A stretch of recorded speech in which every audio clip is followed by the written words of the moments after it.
It's the Worldwide Sports Radio Network.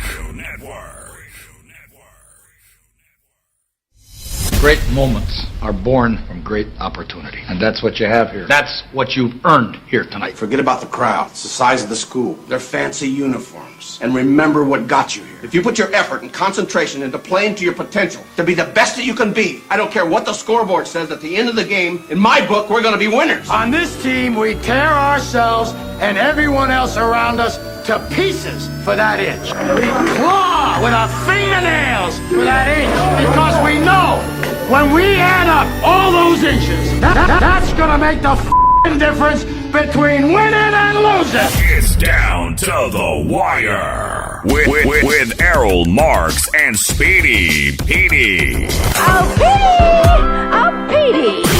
On the Worldwide Sports Radio Network. And we're here. Ladies and gentlemen, we're here. Me and Speedy Petey. As you know, another edition of Down to the Wire. As you know, I'm your host, Errol Marks. And my co-host, Mr. Speedy Dan Petey. Vibrating away, as you know.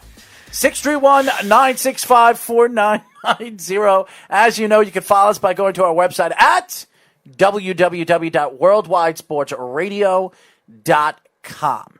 As you know, guys, we're going to get into all the sports.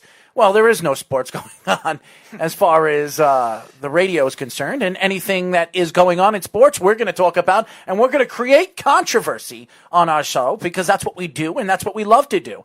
But first things first, Speedy, as you know, we need that door closed over there. I mean, the door is open, so we need to close that door.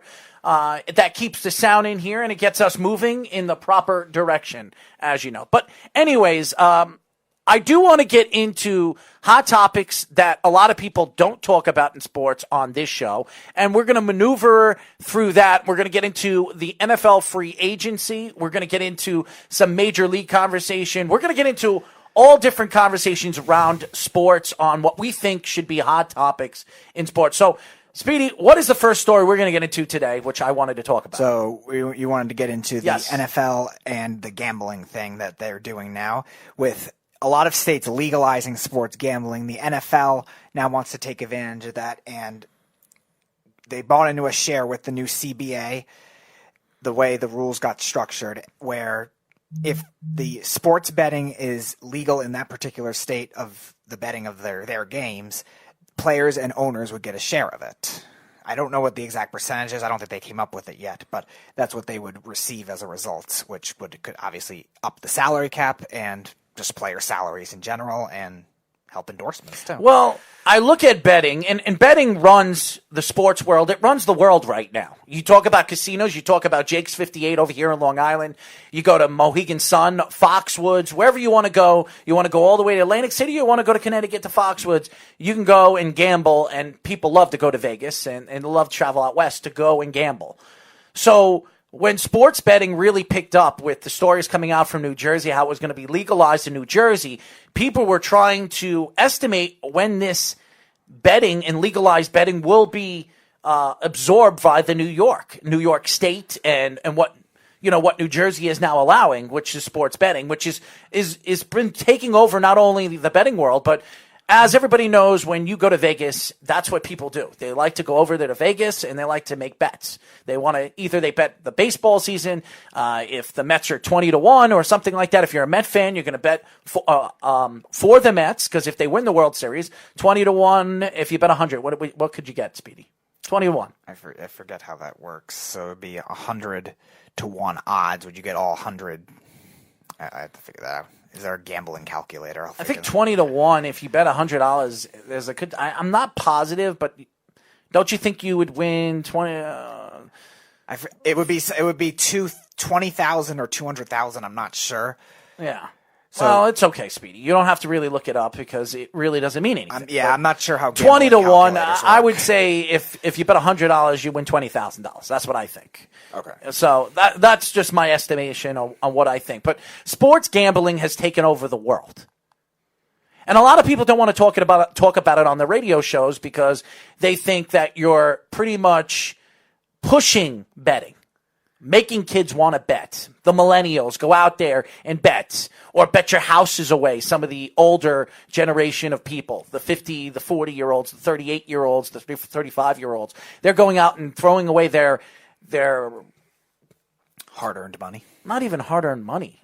They're stealing from not only their accounts but their wife's accounts, and then you go to your parents to try to help you out and get you out of the gambling debt. So betting and sports betting has really taken over the sports world.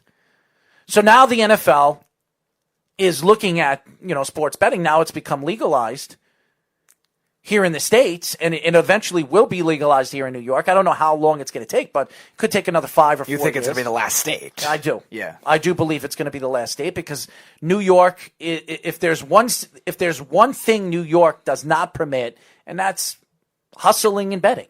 I mean, and that's what I think a lot of people in New Yorkers look at gambling as, is hustling, So I think that when you look at guys like Cuomo, you talk about our governor, you talk about our mayor, they're not going to allow that. They're not going to be the next state. They're not going to be the next state after that that's going to allow this. So New Yorkers actually go over the bridge to make bets.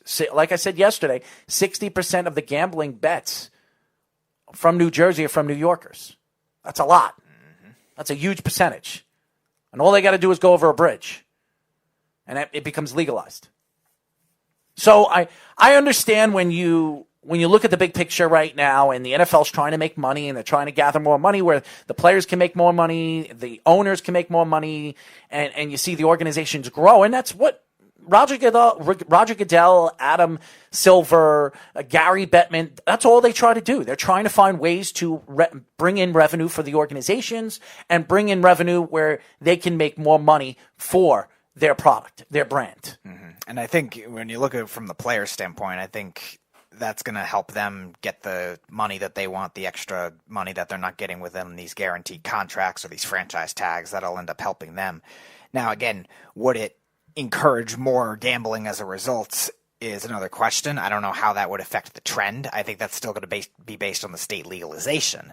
But in terms of growing the game, I think it'll definitely help in terms of that sense of it, because again, the owners are going to profit. That's going to lead to more salary cap, more room to pay good players, and the players will obviously benefit too. And it's going to be widespread where players are going to want to maybe even stay in the league longer too. We've seen these players retire early for injury reasons, which will still happen to an extent, but at the same time, you could also have more players get more benefits that way by staying in the league longer too, if obviously they can.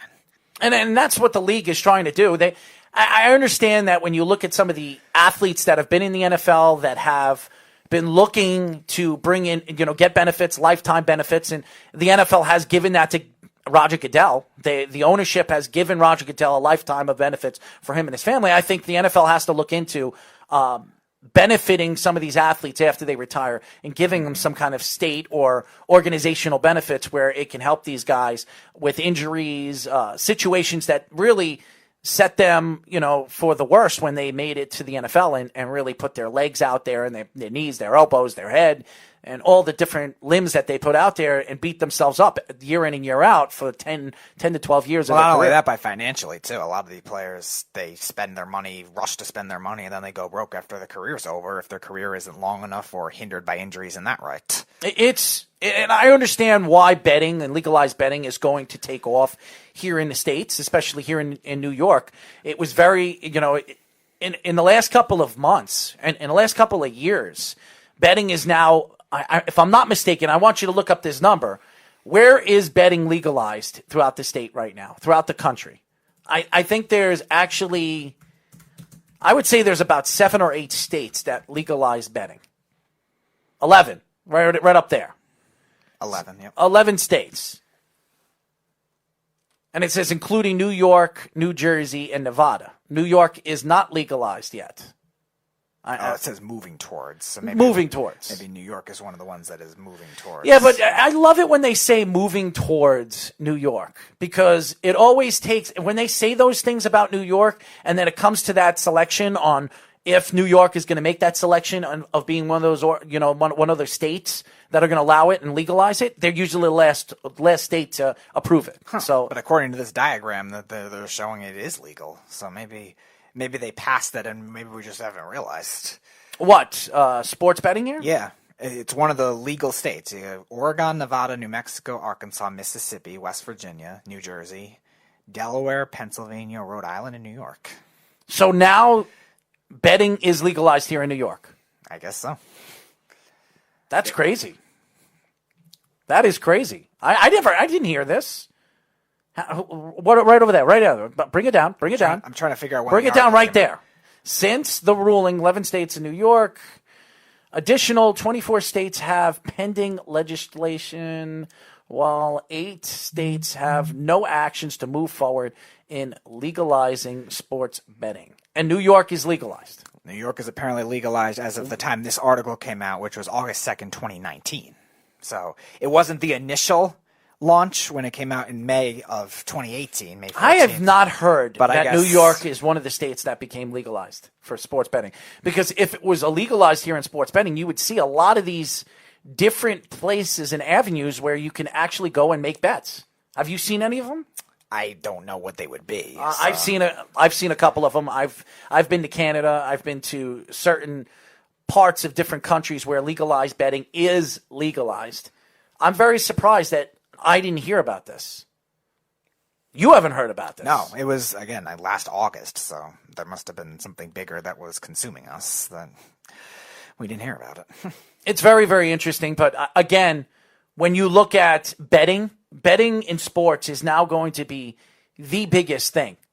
And that's why a lot of people are trying to find ways to build, sports organizations are trying to find ways where they can build a betting scheme on their websites where they can make money and bring people in, fans or people that are into betting to their sites where they can make bets through their sites and make a significant amount of money off of them. Now, the one thing that I'm concerned with all this is with what the NFL's doing. I'm very surprised about New York. I didn't hear anything of it.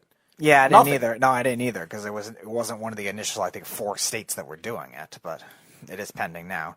Now, one of the things I am worried about with this, if the NFL players are going to make some kind of revenue, I don't know how much, but some kind of revenue is for the states that are pending right now or haven't legalized it. Are they going to try to mess with the system to get it in another state? Try to mess with the system and try to get it in that state where it's not legal, just to get those kinds of benefits?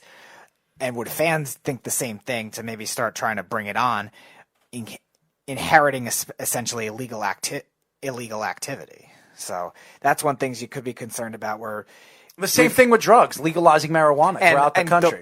Who is it that was involved in a financial fraud too? There's always something a part of a deal or something that hasn't been legal for years and becomes legalized here in the States where they're trying to find ways to protect everybody's own interest with the situation, especially bringing marijuana to New York. Do you know how many open opportunities there are to rob these industrial places where they can go in there, take the marijuana, sell the marijuana, and steal the money, the millions of dollars that they're making throughout, or the hundreds of thousands of dollars they're making throughout the day. So security is very, very important when you bring these situations, these illegal topics to the broad front here in the United States and New York State. And now it provides an extra benefit and an extra motive to provide for these players, or again, the families of these players, the friends of these players, that maybe they would encourage it, even if, again, they're not in one of those 11 legal states. Now, it says there are 7 states that are pending a launch date for it. So there are 7 states that'll make it 18 that would do it. But again, there's many states, and there's, again, 300,000 plus people here in this country, and these football players, they're pretty popular. So again, if they have this wide group of friends from a lot of different spots, there's a good possibility that one of them could be part of something if they're getting involved now that they know these benefits. That's the one just thing that bothers concerns me. Everything concerns me when you're doing something that wasn't legalized here in the States, and then you bring it to the States because there's ways where the government can make money off of it. And I think the NFL should have legalized marijuana a long, long time ago for guys like Gordon, guys that need marijuana to either take away pain. No, I'm being serious. You're laughing and giggling. Ricky Williams would have been a Pro Bowler. Would you rather them do pills and take Percocets and Oxycontins or something like that, or go move to heroin, or would you rather them smoke marijuana? No, I know that. I'm just trying to think of that hypothetical career You path. got coaches stealing Percocets because he needed to pop pills, and you know what I'm talking about. a coach that is very well respected in the NFL from the Saints. So we know the stories and we know everything behind it. Would you rather them smoke marijuana and legalize marijuana here in the States where they can do it whenever they want in their spare time? Or would you rather them pop Percocets or pop pills and get themselves into trouble? Because then when there's nothing there, they move to heroin or they move to stealing or going into places and robbing people. Even big time movie stars or even people that make a lot of money would rather go and steal something than pay from their own pocket. We've seen this many, many times. This isn't new to us.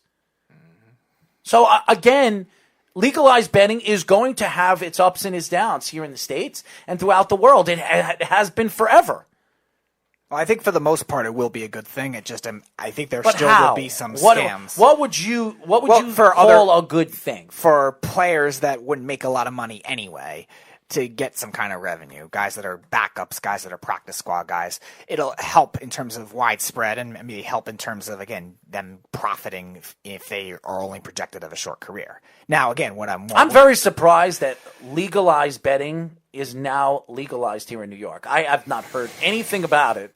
And this story, and I've been talking about this for the last 2 days, and nobody even called up and said, Errol, it is legalized here in New York.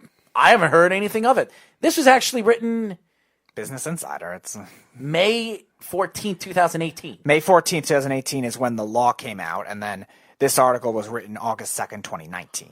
I got to look into it, but I haven't heard anything about this. And if it is legalized here, good for it, because it's going to bring in a lot of revenue, not only for the States, but it will bring us a lot of opportunity where we can open up opportunities for jobs and stuff like that. So I think legalized betting belongs here. I just think that the change of it, as fast as it has been, it's only going to cause more problems in the beginning than it's good. Right, because you're going to encourage illegal activity in those other states, too, that you might not see before, just because they are going to be motivated a little extra, especially, again, anyone who has a connection to these players or these owners, they could get involved with that. And even the owners and players themselves, Yeah. I mean, who says they can't get involved with some kind of scheme like this?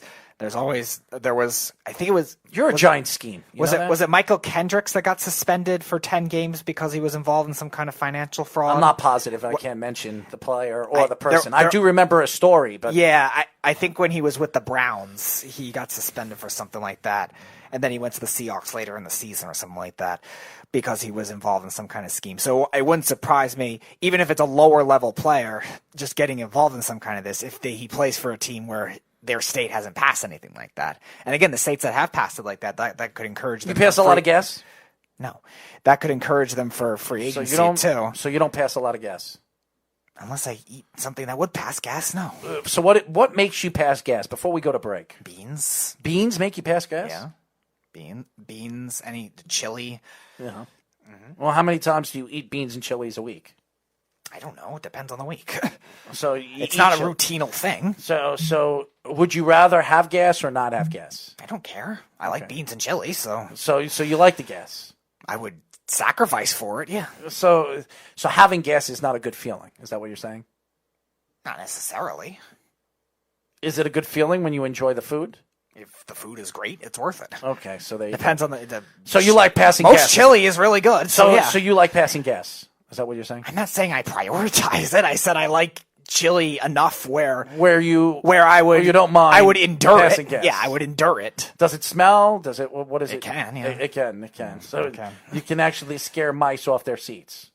If I'm around a mouse, yes. I don't know where I would be around a mouse, but okay. So maybe you could be like a polluted specimen that people can send out and try to take mice out of their holes. If they pay me. If they cook the chili. If they cook good chili and they pay me, I'll consider it. 631-965-4990. That's Speedy Petey. He is a very weird and gentle person, as you guys know. As you know, when we come back, we're going to get into the NFL, because I want to get into more NFL conversation. We're going to get to free agency when we come back. I also want to get into the draft. And I think up next, we're going to do this, Speedy.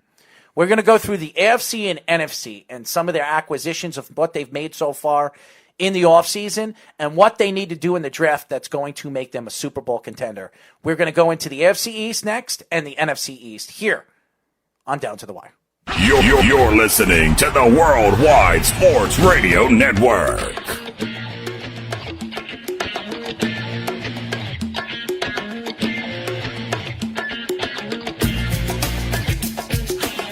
Woo!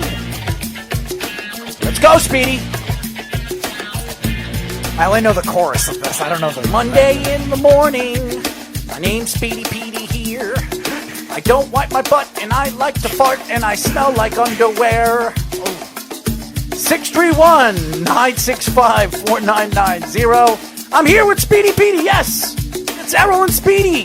It's the show of wonders. Down to the Wire here at the Worldwide Sports Radio Network. We're happy to be here. We're happy to entertain as Speedy is picking the music, and he's going a little 90s, a little past the 80s. I try to take it up to the top. He's not a big hip-hop fan, so I don't know if I don't know it enough. Well, you don't know a lot of things, but that's all right. We love you anyway, Speedy. We do. Yeah, I know a lot of people listen to hip-hop. I don't mind it. I just never got into it as my primary genre, like a lot of people my age. Well, we've decided what Speedy is going to dress up as for Halloween this year. And we're watching it right now. It's a great movie, the Peter Pan movie. And I think Peter is going to be played by Mr. Speedy Petey. So we're going to get Speedy a Peter Pan outfit where he's going to have to wear green spandex. He's got to wear practically a lot of short things. He's got to go out there with no shirt, as you can see over there, Speedy. And you got to show all the women and all the ladies how sexy you can be in a Peter Pan costume. What do you think about that? I don't know when I'll be around those, but okay. Well, we're going to get you one. And I'm going to be Captain Hook. That's what I'm going to be. I'm going to have a hook. I'm going to have one eye, and I'm going to, pirate, What do you think? Go for it. I'll run after you through the houses with a sword, a plastic sword or a real sword. What do you think? Okay. Does it bother you that I would do something like that? I don't know.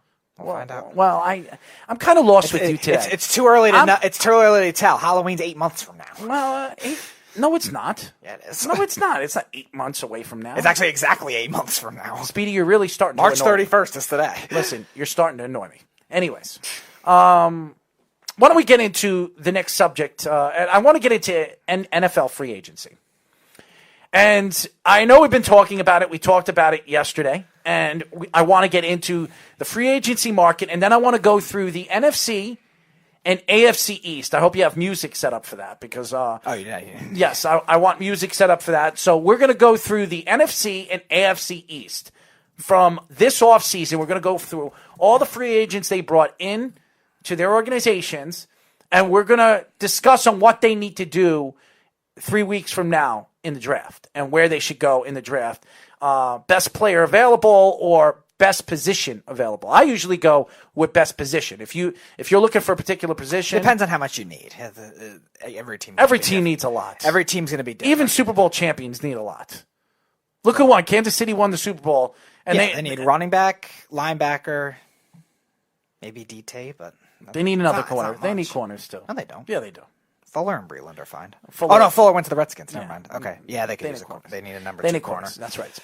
Anyways, all right. So I want to get into the free agency market and where the free agency market is starting to follow through with. And Jadeveon Clowney is a free agent right now that is not signed by anybody. The Jets have reached out to Jadeveon Clowney's agent, and they offered him a 1-year deal worth about $16 million. Jadeveon Clowney would not take a 1-year deal with the New York Jets.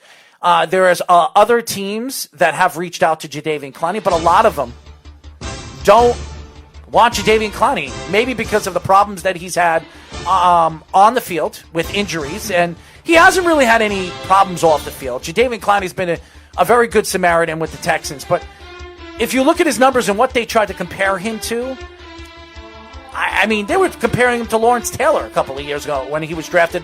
Oh yeah, he was one. a highly touted draft prospect. So even though he's underwhelmed to that extent, that doesn't mean he's not a good player, though. He's still a well-rounded pass rusher. He's scheme versatile, and he can stop the run. He's definitely worth more than a 1-year deal. And he's probably worth something in that ballpark of 15 to 17 million. I know he turned down an offer from Miami that was about 16.5 million as well. So it'll definitely be interesting to see where his market is. But I think he thinks his market's 20 million, which it's not. Let's face it, it's not. Well, we don't know if he's going to get a good deal. That's the whole problem right now. And I don't think anybody's willing to go out there and dig into their pockets and give somebody a 5-6 year deal, especially a guy like Jadeveon Clowney, that if you look at his numbers and really look at what he's done in the last 4 years, for a guy that is expecting big-time money, he's not worth the money. Last year he had 3 sacks. 3 sacks.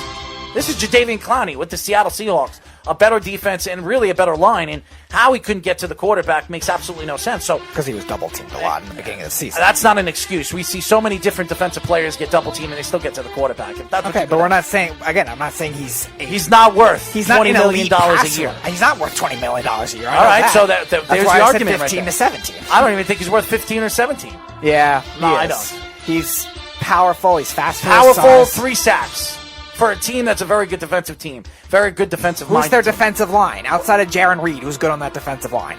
What are you talking about? Wagner's on that line? No, Wagner, he's a linebacker. Well, he's a part of that line. He's the front 7. Okay, that All doesn't right. mean that doesn't impact pass rushing all the time. What do you mean Bobby it doesn't? Wagner's a run-stopping coverage linebacker. Okay, and he's one of the best linebackers in the league, which Okay. gives you openings to go after the quarterback. Jadeveon Right, but he's Clowney- not going to be blocked all the time if he's in coverage. Listen, I'm not going to sit back and tell you that Jadeveon Clowney should be getting. If you think Jadeveon Clowney is worth 16 or 17 million, and he only averaged 3 sacks last year, I'm sorry. I don't care what you say, double team or no double team. If you're a superstar pass rusher, you should be getting 9 or 10 sacks every single season, no matter if you're double team or triple team. So I'm sorry, a veteran that's 27 years old should be doing that. So he's not worth $20 million a year. He's not worth 17 or 15. I'd say between 12 and 14. That's where I think he is. But yeah, well, I don't think teams are going to lowball him that much because he's still young. really, And because nobody has signed him yet, and he was the because best he's guy, asking for $19-20 million. and he's going to be continuing asking Right, for that. that's why he's being patient, and eventually it's going to come down to a point where he's going to get $16 million. He's still worth that for the basis of he's in the prime of his career, and he's very versatile. And yeah, I know he had a 3-sack dud here, but again, he still has been. Go look at his numbers the last 4 years. He still has been productive when he's been healthy. Now the not, injuries, not the production that he wants for the amount not of money. for what he was as a prospect, no, and not for what he wants, which is unrealistic. What a player thinks he's worth and what he's actually worth are 2 different things. He had 21 solo tackles last year. 21. And this guy wants $20 million. He's not worth $17 million. I'm sorry. And anybody that gives him this is ridiculous. And the Jets better not give him this because he's not worth 1 cent of that money that he thinks he's worth. So, Okay, again, he's not going to get $20 million from anybody because of that. his best year was 9 sacks. That was his best year. This is a guy that wants $20 million. 9 sacks. Go look at his 6 years in the league. Let's go. Okay. 0. First year he barely played. 'Cause he 4 was hurt. games. Still 0 sacks in that. Josh Allen played how many games this year? Josh Allen played. On Jaguars. Yeah, he played 12 games. 12 games. How many sacks did he have He had this year? 10.5. 10.5. Okay.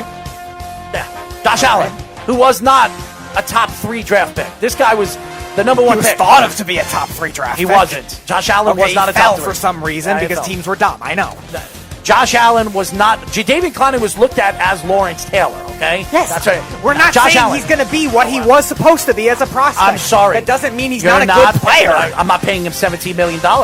When you have a rookie that's out sacking you and have more sacks in that one rookie season than you had your whole career in any of the seasons. All right. So I'm sorry, he's not worth it, and I'm not paying him that money. He's not worth more than $14 million. So that's my opinion on that. As far as the other free agents that are still available, what guy really stands out to you, Stevie? What's the in big terms free of- agent?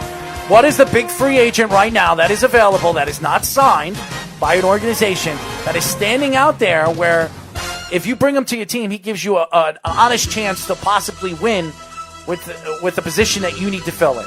Well, I wrote in my recent article on the Vikings and Falcons cutting a lot of their players. So if you want a veteran pass rusher that might be a little cheaper and does have good production, 3 years of double-digit sacks, Everson Griffin could be one to look at. If you want a pass rusher, he's a little older. He's 31 years old, but again, he's been productive. He's a consistent year-to-year guy. He had 3 different years of 8 sacks. He had 3 different years of double-digit sacks, and he's a good run stopper. So if you don't want to spend the money on Clowney or the draft picks for Ngakwe, he could definitely be somebody to look at.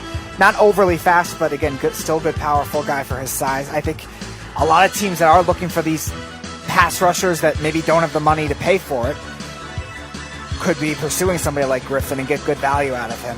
So he's definitely somebody to look at. In terms of the AFC East or the NFC East, I mean, Buffalo signed Mario Addison, so I don't know if they would need somebody like Griffin. But that could be somebody for the Dolphins. That could be somebody for the Jets. If the Jets, again, want to switch to a 4-3, because he's a 4-3 defensive guy. And the Patriots, I mean, maybe.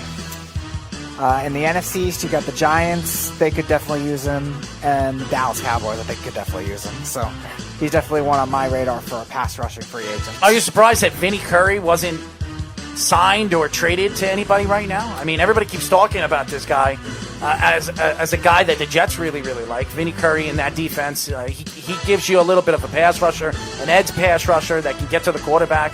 And I don't know if he is the kid from the Jaguars, the guy that everybody is talking about that he wants out with the Jaguars, but no, he's not nearly that good. But he's also a little older too. He was thought of as being that good early in his career, but he has regressed since then. Not entirely his fault, but he's also been in a rotation because the Eagles were very deep on the defensive line too. So I think that's hurt his value a little bit as well. How about Talib? Talib is Talib or whatever hell, you know, the cornerback. Oh, he's not with Miami anymore? No, he's available. He's a free agent. He was with Miami. He's 34 years old. And I didn't hear they got rid of him, but I guess it makes sense now. He is a free agent. Byron Jones. He is a free agent. Yeah, at this point, he's probably going to be a number 2 corner. I don't care. I'll bring him in. If I were the Jets, I'd bring him in. Why not? I mean, right now you have somebody younger that's not really a number 1 corner type in Desir. They might use him. They might use him as a number 1 guy. Do you trust him as that, though? Maybe the Jets do. Maybe the Jets do. You have 2 good safeties. You put the safeties over the top, yes. I could see them doing that, yes. I think they're better off going after Trufant because Trufant's a little younger. He's been a number 1 corner, and even though he had a bad year at the beginning of the year last year, the same guy that Mike Guido says is the number 1 corner in all of football. Well, he's not the number 1 corner in football. Well, Guido thinks number that. 1. Yeah, I know, and we bashed him for it still, but he is still a number 1 corner, and he's still young enough. Nothing's worse about Ezekiel Elliott playing in behind the same offensive line as Barry Sanders. Nothing. That was the worst. Worst segment. Thank you, the beat. Anyways. We still need a plaque for that. Why? As mortalized as the worst sports take of all time. It's one of them.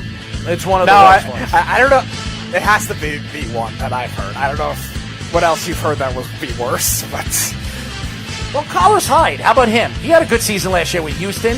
He's available. He's an available running back. There might be teams out there that are looking for a running game. It's so crazy that once you fall off as a running back, it's very, very hard to find another destination to play, especially when you're on top of the world and then you completely fall off. That's why I believe that this is Le'Veon Bell's year. If Le'Veon Bell does not show up this year, he's gone as a Jet. I don't think any team's going to bring him back as a number 1 guy. He'd be a number 2, number 3 guy. Really? Yes. I think Le'Veon Bell has a lot to prove this year because last year he was not too good. So, well, again, last year was offensive line. We understand that, but again, not that's only not an that, excuse. Not only that, it's also the year after holding out for a full year rust. We always say with guys that are coming off major why injuries, this year is very how important. they will come back. It's the same thing with rust. Now, you're right. If he doesn't do it this year, there could be concerns. I don't think it would be concerning enough where he would drop off and not be a team's number 1 running back. I still think there would be teams that would have him be better than their current number 1 running back. Now, how much better, I don't know. There's a lot of good running backs in this draft.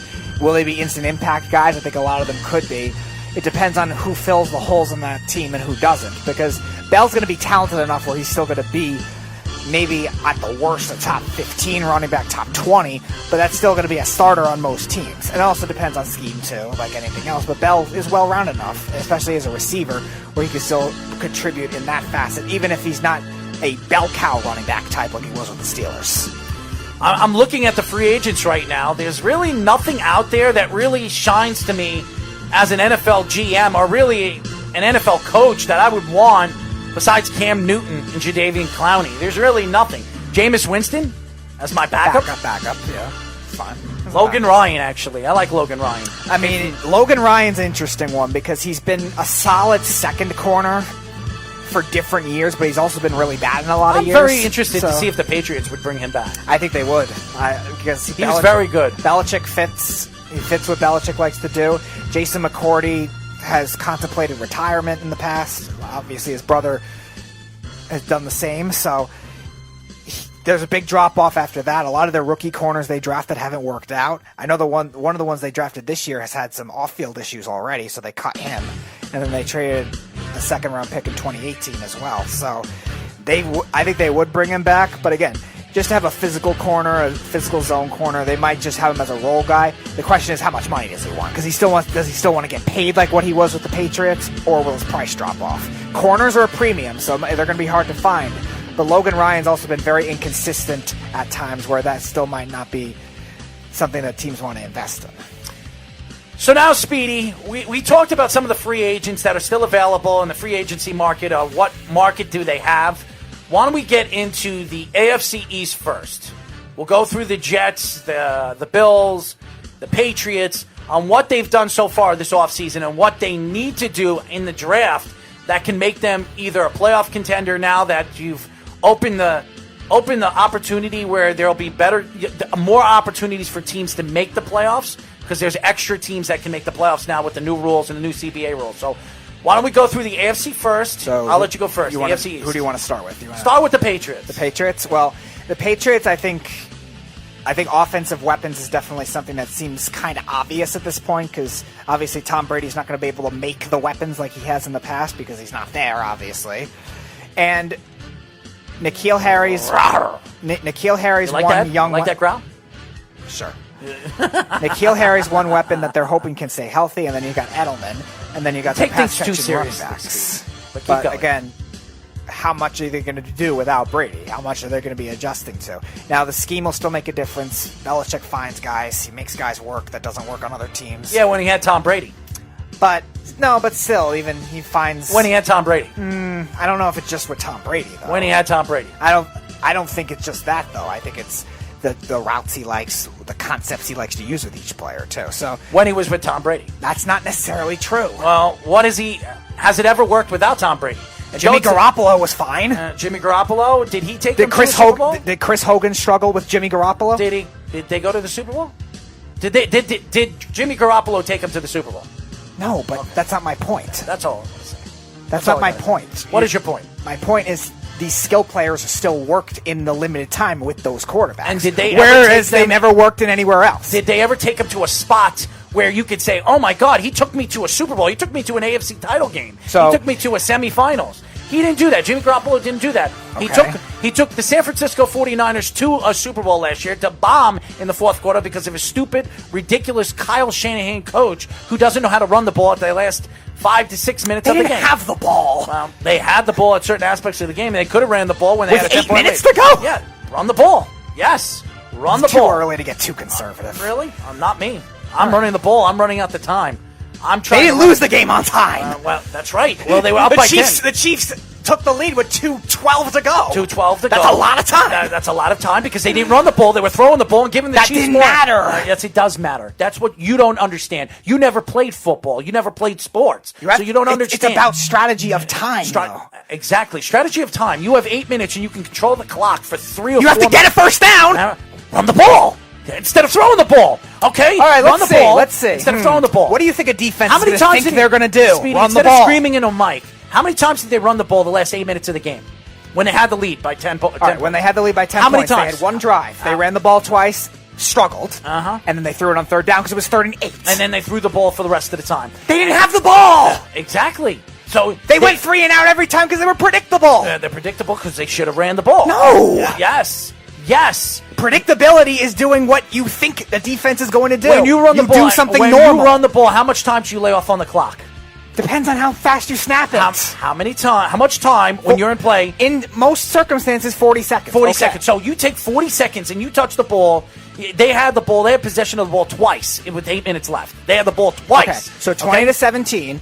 They had 40. Take 40 seconds out of every 4 downs. Every 4 downs. Take 40 but they seconds. also ran the ball twice. That's fine. So they should have ran the ball the whole time. They threw the ball. They threw the ball twice. That's not what I'm saying. Take 40 seconds off of 4 plays in 8 plays. No. Yes. You can't do that because they also ran the ball twice too. If you run on those drives. Now, here's the thing. San Francisco used one of their timeouts in the third quarter. Okay, so they had 2 timeouts. If they had San Francisco and they ran the ball If San Francisco actually ran the ball, not San Francisco, Kansas City had two timeouts because they called a timeout in the third quarter. If they ran the ball, Kansas City would not have called timeouts because they needed that timeouts to make their drives.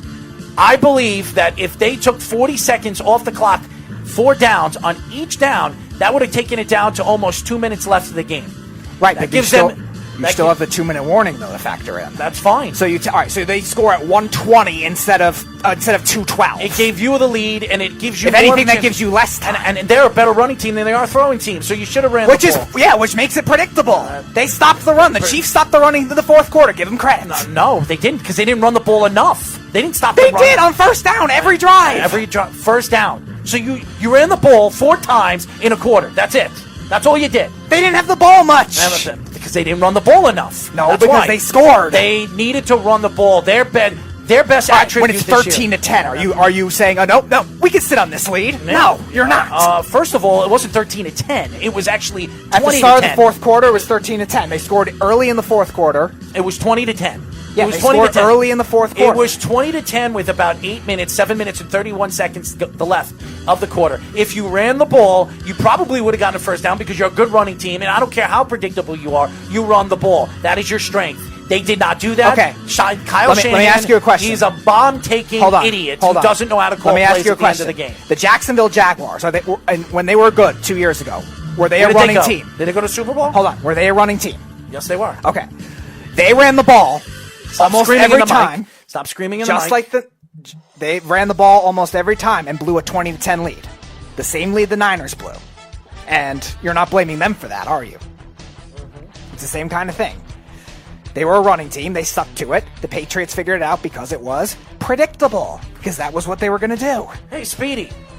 I don't care how predictable a team is and what a team does. When you run the ball, things happen. You run the ball, you know you're taking time off the clock.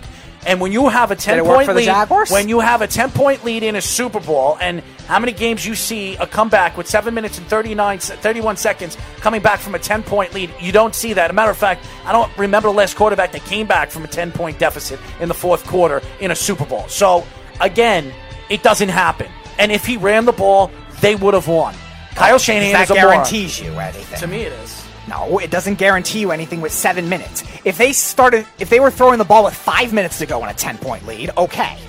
But it wasn't that. It was 8 minutes to go. That's too early.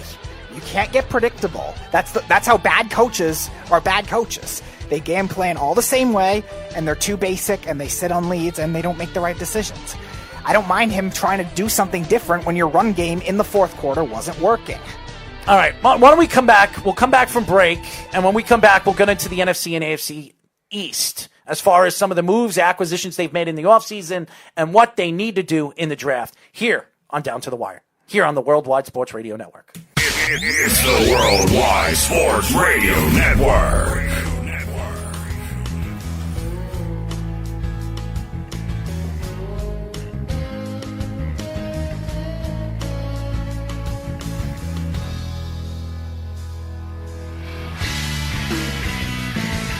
Speedy bringing back early 90s rock. As you guys know. 631-965-4990. 631-971-8070. You can call this show. As you know, this is Stone Temple Pilots Interstate Love Song. So you can check it out. As you guys know, if you guys are Stone Temple Pilots band lover, this is one of their top hits of their generation, so very well known. Speedy loves it. Speedy loves himself. Oh, God. Speedy loves kissing himself as well, right? You kiss yourself? I love kissing myself. You don't kiss yourself before you go to bed? Who do you think I am? I think you should. I think before you go to bed every night, you should thank God by kissing yourself. I'm serious. You have no interest in kissing yourself, thinking that God has given you all these gifts? I'm not that spiritual type person. Kiss yourself. Kiss your bicep. Do you ever kiss your bicep when you feel like you have a good pump? You know, like you pump some iron? Have you ever pumped any iron? No, I'm not one of those workout weirdos. Oh, so you're saying I'm a weirdo? Oh, you do that? Well, obviously I work out. I know you work out. No, but So am I a workout? Do you take pictures of yourself working No, out? I don't really take pictures of No, myself. I didn't think you did. I'm not a talking about one of narcissist. those. Yeah, right. I'm talking about one of those people that post their workouts. But do you ever like kiss your bicep and actually wonder how beautiful your body is structured and thank God every single day by kissing your body? No. You never kiss your bicep? My bicep? No. Yes. No. So you've never kissed any parts of your body? I've done it before. So why did you kiss any parts of your body? Tell me why. I don't know. So you just I don't decided to remember. kiss. So pretty much I you don't decided. specifically know this. This is not a routine. So you just pretty much just decided one day to kiss a certain part of your body and you just did it. Sure. Does that make sense to you? I don't know. Anyway, Speedy, here we go. We're going to go through the AFC. Oh, my God, people. It's just crazy. Here we go. All right, so AFC, what they've done so far this offseason, where do you think they need to go in the draft, and where do you think, by going in the draft, it could take them? all right, so I think we left off with the Patriots before we got interrupted by that Kyle Shanahan debate again. So I think the Patriots definitely need receiver, and I think pass rush, I think, are the two areas they're going to look in. They have linebacker talent. They have corner talent on that team. Again, maybe they bring back a familiar corner in Logan Ryan. Maybe. But again, I think the primary thing for the Patriots is them getting pass rush. Being they've been a more 4-3 emphasis, I think Everson Griffin is a value I could definitely see them trying to get if his value falls off. If it's the draft, I think you could definitely see somebody like an AJ Espinosa if he falls, the pass rusher from Iowa, or Caleb on Chason if they want a speed rusher. So that's where the Patriots, I think, could go if they want a receiver, or if they want a pass rusher. If they want a receiver, definitely there's some good ones in the back end of the draft they can get. Guys like Brandon Ayuk, Jalen Reagor, who had a nice combine. I like Laviska Shenault, the Colorado receiver. And then there's the obvious thing. Could the Patriots draft a quarterback? That's always the question everyone has been asking for a while. I still don't see it happening, but who knows? So, you want me to do another team, or you want... AFC. Go to the AFC East. Go through the AFC East. And all right, I didn't know if we were alternating. No, okay. go ahead. So I'll do Buffalo now. The Bills have had a very good offseason so far. They might have given up a little much for Stephon Diggs, but it's still, again, a good value for them. They need a number one type receiver. He's a good route runner. He's good on tough catches. He's been a little on and off the field with injury, but again, still a nice signing for them. They need a number one receiver. That'll put John Brown at the number 2, so that was a nice move for them. They've definitely done well bolstering that defensive line. And like I said, for $6 million, I like the move for Josh Norman. He could be a number 2 corner with Tre'Davious White being a shutdown guy. Now, being they don't have a first-round pick because they traded it for Diggs, they'll have to rely on some back-end draft. So maybe another receiver. It's a deep receiver draft. Maybe a backup running back, too. Complements Singletary. Somebody like a Zach Moss or an Eno Benjamin who could be a second or third-round pick. Cam Akers is somebody that I like, but he's very similar to Singletary, so I don't know if they would do that. You hear about... So it is going through, by the way. 14-team playoff. I don't like it. There's going to be a lot of 8 and 8 teams in the playoffs. It was approved. Oh, God. 14 games. I don't like it. 14 teams, I'm sorry. 14-team playoff starting 2020. Interesting. All right, so that was the Bills. Let's go to the Jets now. So the Jets are somebody that's definitely been productive. They're bolstering up that offensive line. I like what they did on the interior a lot. I like the move bringing back Alex Lewis. You bring in Connor McGovern, who's a versatile guy. And Rashad Perriman, I think, is a good value pick. I think $6 million up to $8 million guaranteed. That's a good move for a boomer-bust type player. Perriman's a much cheaper version of Robbie Anderson, and I think he's a little better at this point, just more consistent as a whole. Both of them have drop problems. Both of them are small, but again, they're going to have to do what they got to do to make that work. And I love the move for Desir. I think that was a very good move. $5.5 million. A good physical corner that is young still. I think he's 26 years old, and a good number 2 corner.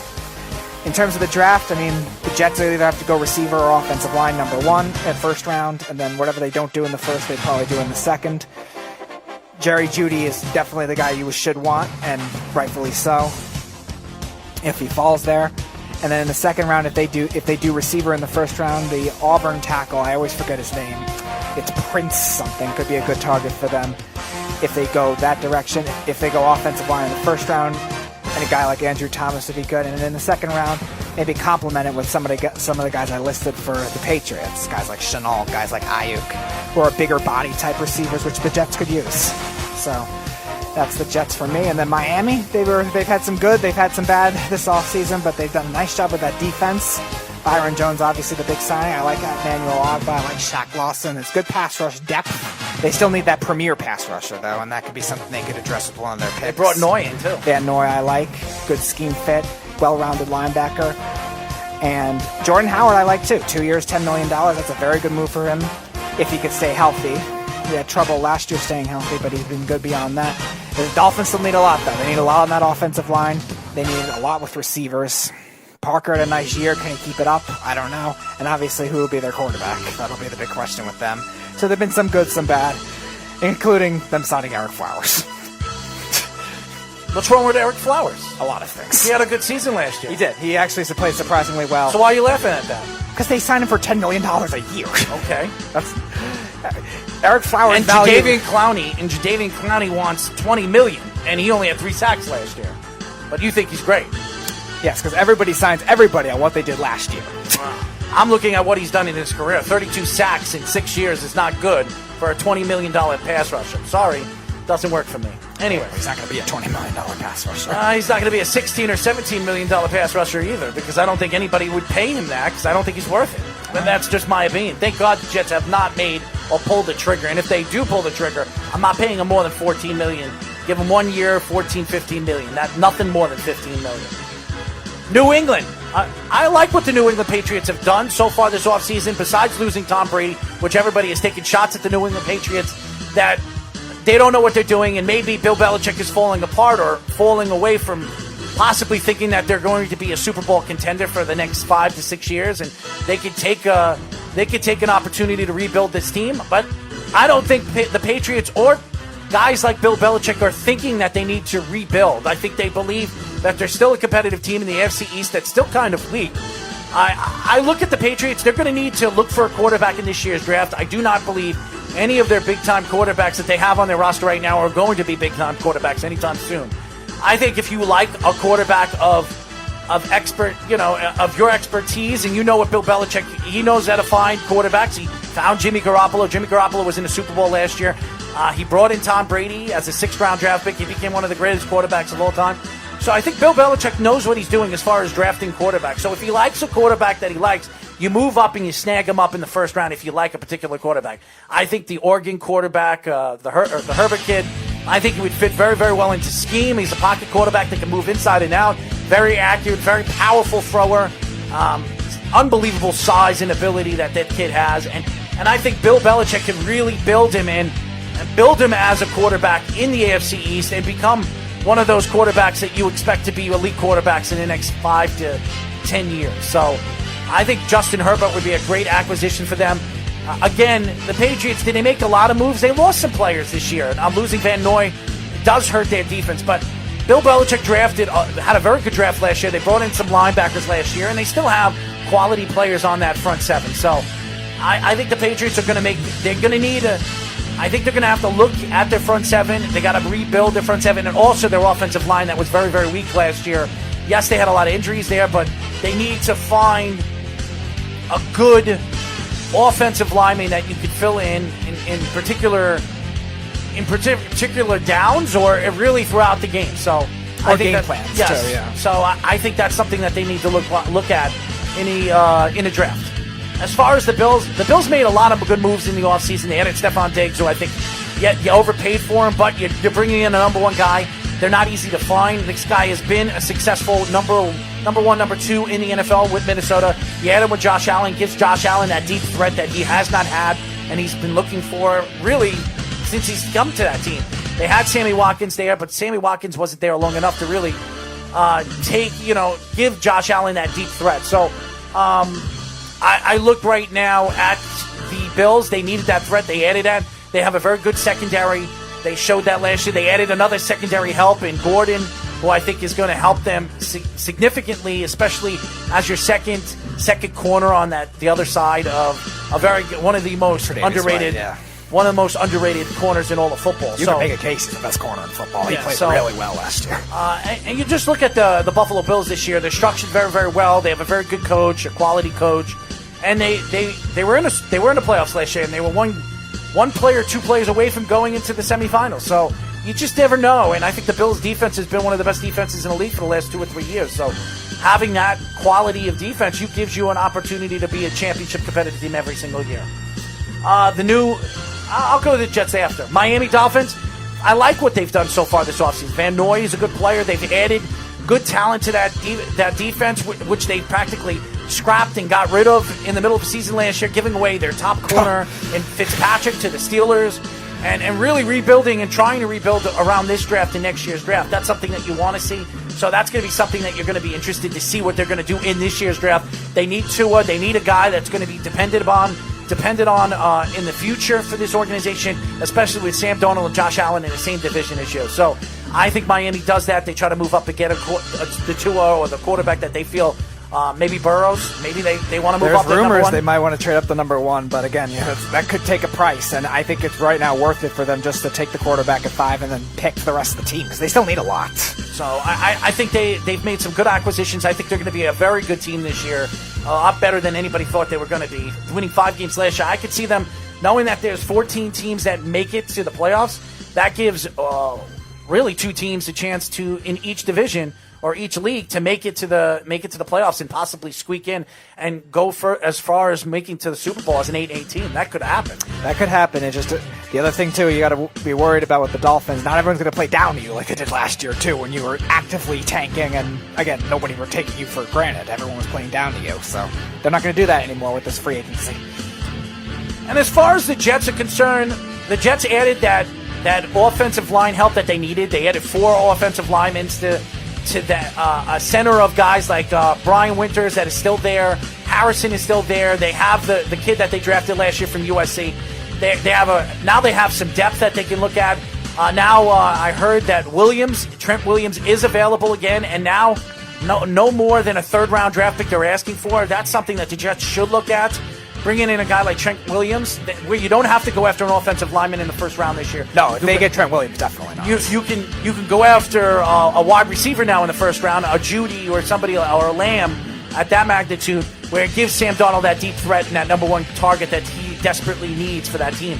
So I think that's what the Jets need to do.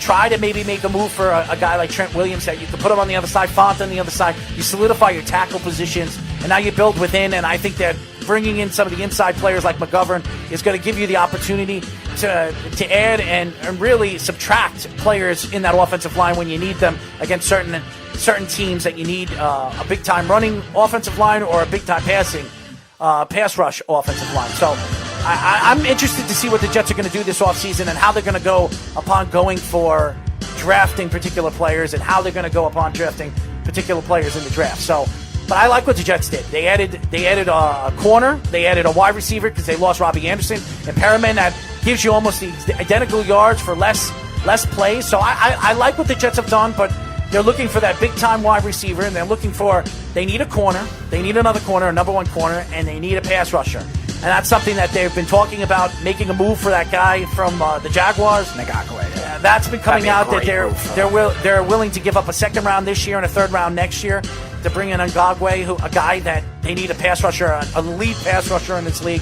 He's a guy that could be elite for the New York Jets and give them the opportunity to give Quinn Williams and some of that defensive line the opportunity to get to the quarterback. So I think that's something the Jets have to look at, and they're still looking at. Joe Douglas has had a good offseason, hasn't given up big contracts, and gives them an opportunity to go after big-time players next year.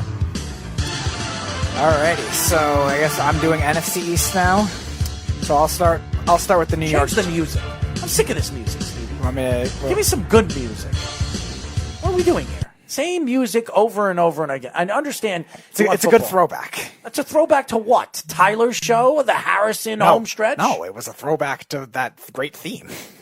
Yeah, but we hear that all the time, that great theme of music. Right. We've heard it so many times. We'll do the Fox theme.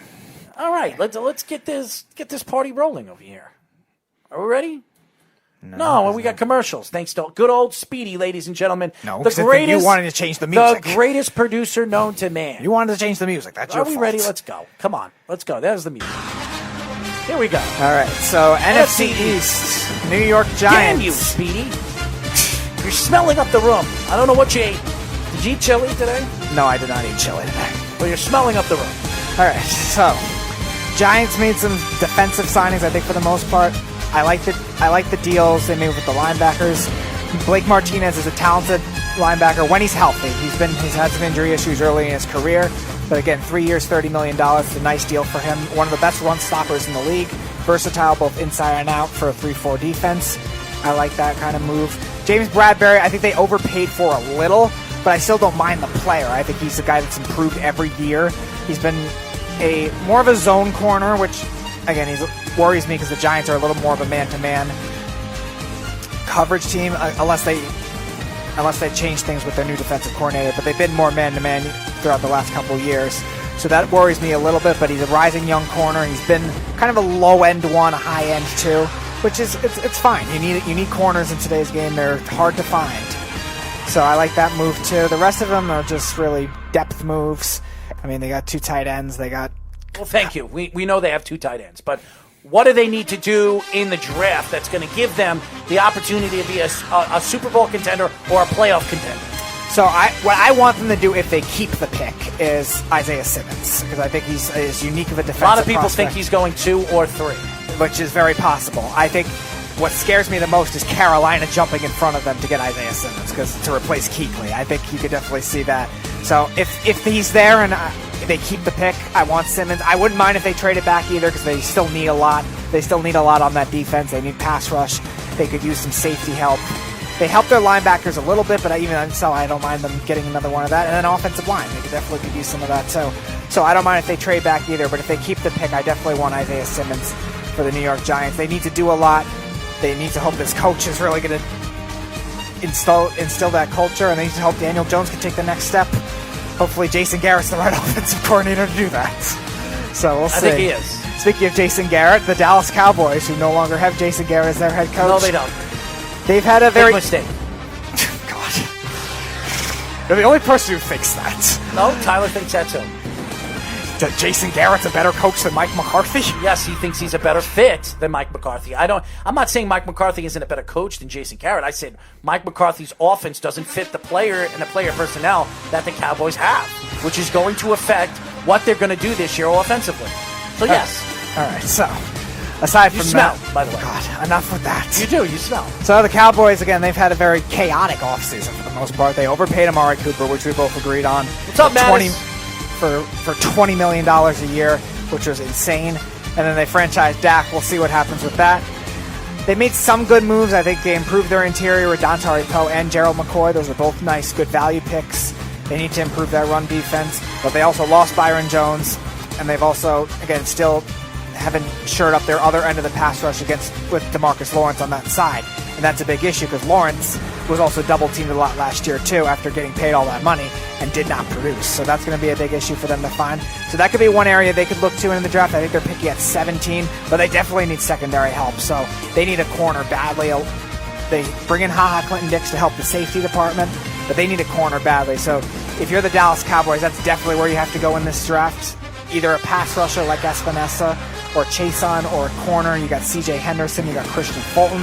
I like the corner from Utah, too, Jalen Johnson. So there's a lot of areas they could go. And don't be surprised if they trade back, too, to try to get a quantity of it as well. So I think that's where the Cowboys could go. As for the Redskins, I think the Redskins have had a very good offseason so far. I'll give them a lot of credit. Ron Rivera was a great hire for them at head coach. They need somebody to change White the piece of toilet paper, Speedy. They bring in Kendall Fuller. Early Christmas gift. Oh, God. They bring in Kendall Fuller, 4 years, $40 million, which I think is a really nice deal for them. He's been not a number one corner that's consistent, but a low-end number one, high-end number two. He's fast. He's scheme versatile. And, he can also play safety, too, which is a big help for them. And I think he'll fit nicely for a guy who is more of a zone corner with what Ron Rivera likes to do. Thomas Davis was his former linebacker. I like that move, bringing him back for veteran leadership and just knowing the system as well. They bring in some corner depth. Ronald Darby, who's a good boomer bust kind of deal. When he plays, he's really good. He's just injury prone.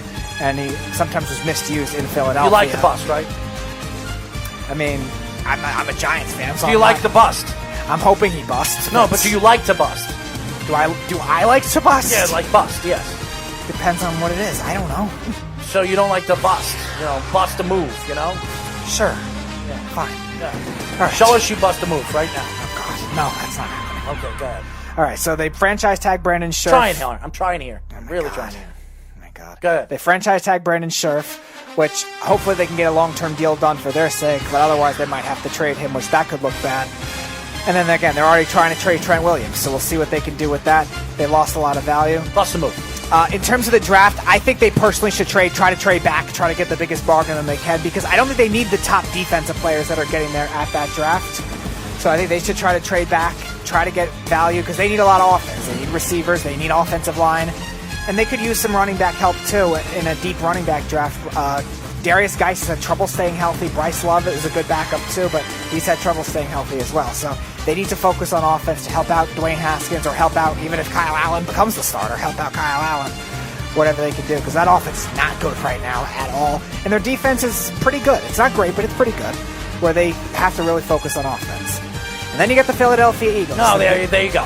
Go ahead. The biggest winners, I think, so far in that division, and probably... And you're one of the biggest losers. Okay, thank you for noting. They've been one of the biggest winners of the entire offseason throughout the league. I think they made some great moves to help out this defense. Obviously, the big one being draining Darius Slay, and they absolutely robbed the Detroit Lions. They didn't even have to give up a first-round pick for a top 5 corner in football. That was an insane move for them. Top 3 corner in football. When he's on, he definitely... You could argue he is. Jatavis Brown, Javon Hargrave are also nice value moves. None of them were overpaid.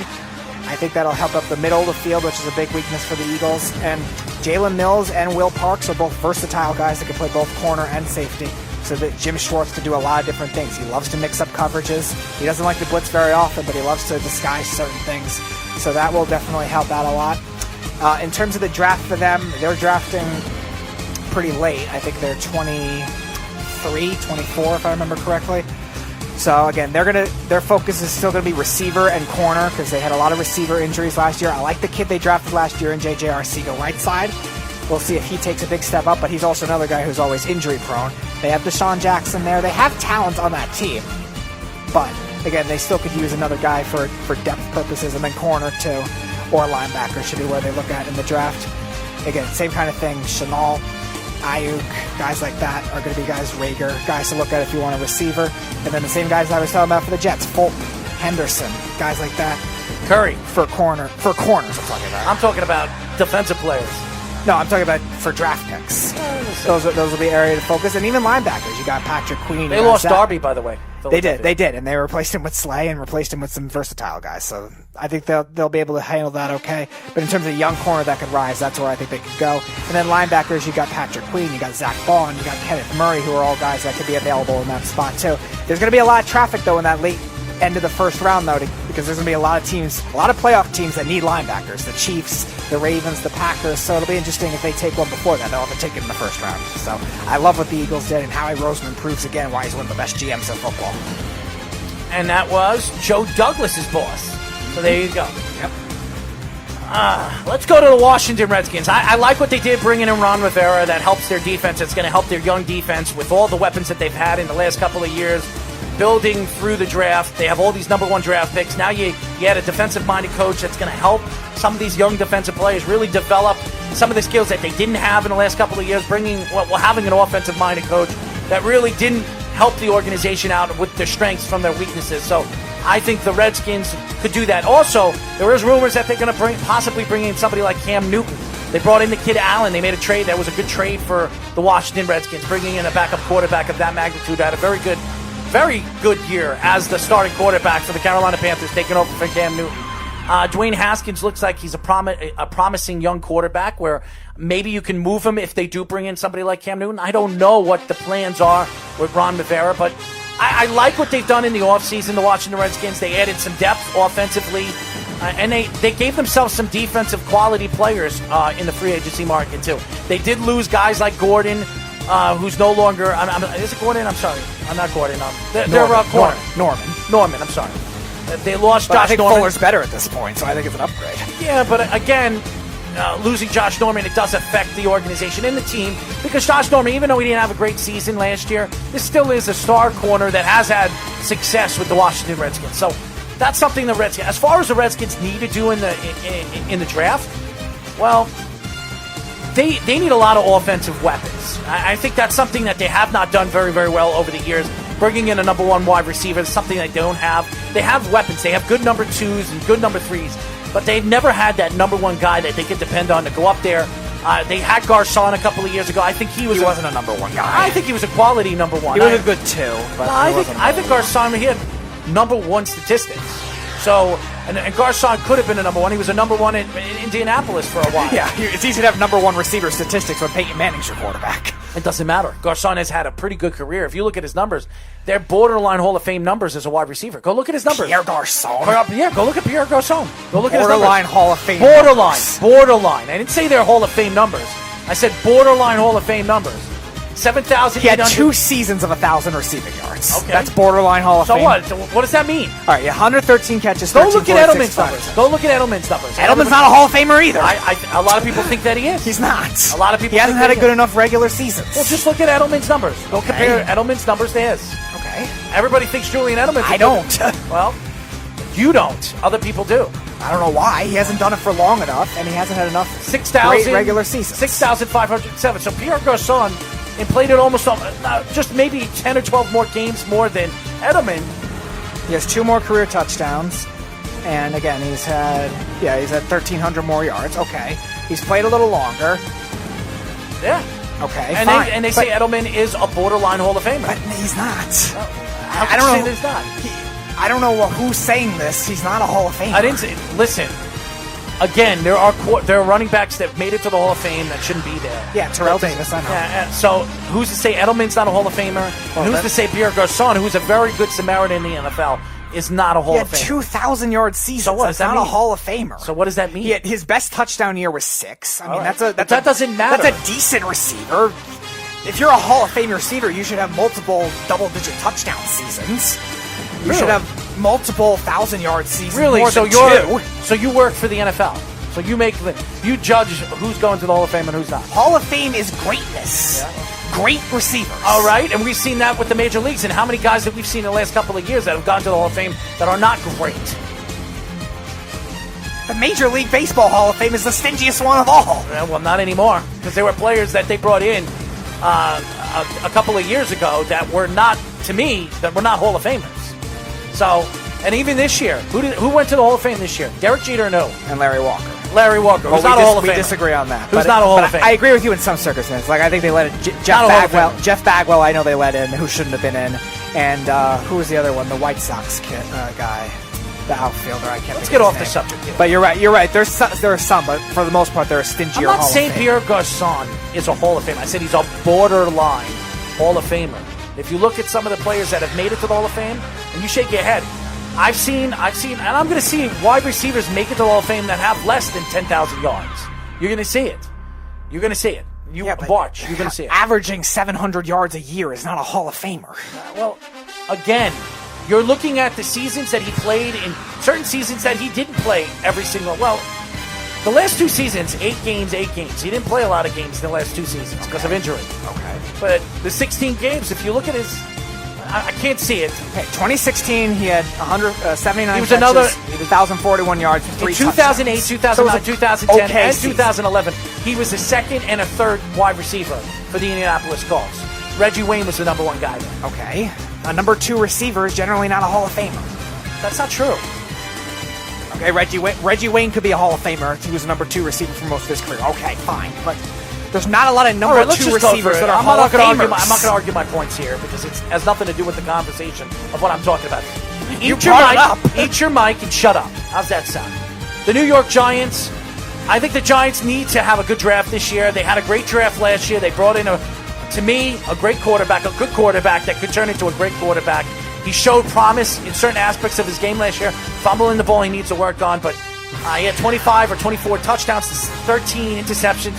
To me, he was accurate. He showed that he had legs, and he's one of only 2 quarterbacks that's ever had 3 400-yard games in his rookie season. So he showed a lot of promise. As far as their defensive help last year, they added Baker. Certain aspects of the game, he fell off. Certain aspects of the game, he played very well. Last year, it was more in the second half, he played better than he did in the first half. I do believe that they added some good defensive players in the draft last year. They brought in that guy from the fourth quarter, in a fourth round, the Brian linebacker, Conley, yep. who got hurt, tore his ACL, looked at it like he had promise. Even the pass rusher from Clemson that they brought in last year at number 18, number 17 played very, very well. The I like defensive him. tackle, Dexter too. Lawrence, so yeah. He's so nice. I like what they've done. The Giants have done a lot of things so far this offseason. They added a corner, who I think is a very good corner. I don't know what you think. Jones is a better corner than the kid that they brought in. Jones is an overpriced corner that, to me, the Cowboys were smart. Yes, the Cowboys corner. Yeah, he's a better player than Bradbury. No, is. he's not. Maybe No, not. He's not. Maybe not a better value. But No, he's he's a not. better player. I don't think he's better than Bradbury. I don't. I think Bradbury is a better I hope player. you're right, but I think Bradbury is a better player, I don't think and I think he's a better player at his position. I think he's going to be a good. I think he's the number one corner for the he's New a York low end. Giants. He's a low end. I number one corner. wouldn't say he's a low end number one corner. I think he's a good number one corner. He's going to prove it this year. But I like what the Giants. I think what the Giants need to do with this in the draft is they got to have to either get themselves, if somebody falls to them, a Young or a Simeons. I don't like Young. I think Young is a highly overrated play going into this. Yeah, you year's said draft. that for a while. Yes, and he reminds me of Jadeveon Clowney. He reminds me of a player of Jadeveon Clowney's talents, a guy that has all the ability. I just don't think he has enough to be that superstar player at his position. But again, Clowney's problem was the durability concerns, not the talent. I'm sorry? Clowney's problem was the durability concerns, not really the talent. That's why they were questioning if he was going to He can't do things. Chase Young, I don't think has. He's not a good pass any- rusher. A lot of people thought Jadeveon Clowney was going to be a record-breaking pass rusher. He's not. And I Well, think yeah, he's a of highly course. overrated player. Right, but I'm just saying the expectations are still doesn't cement that. And again, Chase Young hasn't had those durability concerns, So I think the Giants need to look at possibilities at certain positions. Offensive line should be the number one target for the New York Giants going into this year's draft. Yeah, you have the fourth pick. If you move back and get yourself an extra first-round draft pick, you could get yourself 2 good offensive linemen to solidify your offensive line, to help your opportunities out, to build around the quarterback and Daniel Jones. So I'd like to see the Giants do something like that if they have the opportunity to do that. But that's where I see the Giants going in the draft, and they need to add pass rushing help. That's something they've been lacking for the last couple of years, really since Tuck and O.C. Umeor. So I want to see that. And JPP. The Dallas Cowboys. Oh, no, I'm sorry. Is it the Dallas? Yeah, the Dallas Cowboys. I think the Dallas Cowboys made a lot of good acquisitions this offseason. They added Clinton Dix, $4 million contract for 1 year, even though he has not been good for the last 2 years, like Jeff has said.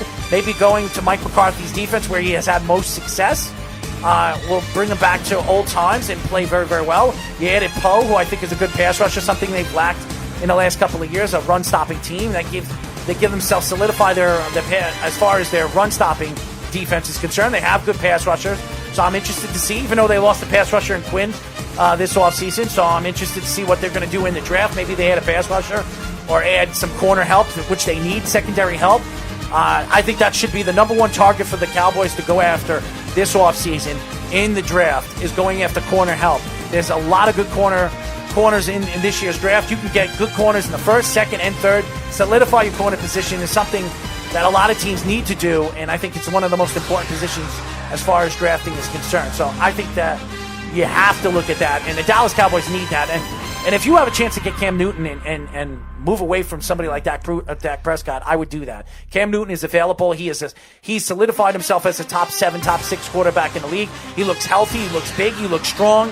I tell you right now, Cam Newton is, whoever decides to bring in Cam Newton is getting himself a gem. I think Cam Newton's going to be an elite quarterback again.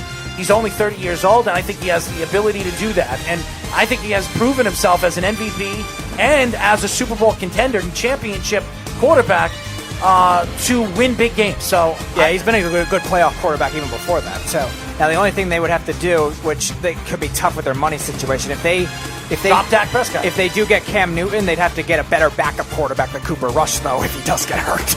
Because Cooper Rush is not good. Well, there's other guys that are available right now. You can bring in guys like Jameis Winston or somebody like that. There are guys that are available, good backup quarterbacks. And And Trevor Simeons is still available, and Joe Flacco's available. There are guys. Yeah, that would actually be a decent option. You know, there are a lot of guys that are available.